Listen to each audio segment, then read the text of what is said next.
I think that also leads to, and there's your book about it, but let's just talk about KPIs, key person of influence, because that is sort of rolled up in that whole entrepreneur, leader, founder thing, isn't it? Yeah, it really is. So let's just dig into that, because I think from what you're saying, I think you can be an entrepreneur, but to be a real leader, you have to be a key person of influence, really, don't you? Yeah, the markets are very noisy now. There's, we can all, like, it used to be that if you had a business in Leeds, there was no noise coming from Birmingham, or there was no noise coming from Los Angeles. There's no noise coming from New York.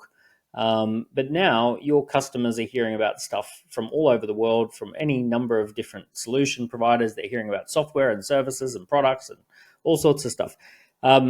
So you need to get cut through. And the problem is today is that the only way to get cut through anymore is the founder talking about the business themselves. People don't want to hear a paid actor. They don't want to hear, they don't want to hear someone who's like just, a spokesperson. No one pays attention to a faceless brand. No one wants to, follow a Twitter account that's just a company logo. None of that stuff works. None of it gets any cut through. We want to hear from the CEO or the founder. We want to hear from the leader. We want someone who's front facing. We want the Elon Musk. We want the Richard Branson. We want those kind of people to be speaking about the business, telling us about the business, demoing the products, talking us through it. That's what people expect now, and they don't respond to anything else. I'll give you some examples.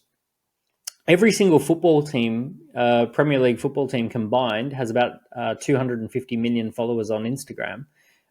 Cristiano Ronaldo, one player, has 650 million followers. So essentially people like people much more than they like brands. And you'd think of all brands, football clubs would have a lot of followers, but no, football players have a lot more. You take you take Tim Cook. Tim Cook has twice as many followers on Twitter or any of the platforms as Apple. So people follow Tim Cook more than they follow Apple. It's just, and Tim Cook is a deep introvert. He doesn't want to be on that stage, but he knows that he has to be on the stage if he's going to be the CEO of the company. I totally agree with that. Totally. But the thing is, and people listening to this going, "Hey, I'm not Tim Cook. I'm not Ronaldo. I'm not Kim Kardashian. I'm not anybody. I'm just a bloke running a business." And it's still relevant to those people. It's still relevant to those people as well, isn't it? Let me pause you there. What you've just described is a pitch. You've just pitched something. And the pitch that you just pitched on behalf of someone is, I'm not going to be someone special. I'm not going to be an interesting person to listen to. I'm not of interest. I'm not a good speaker. I'm not interesting.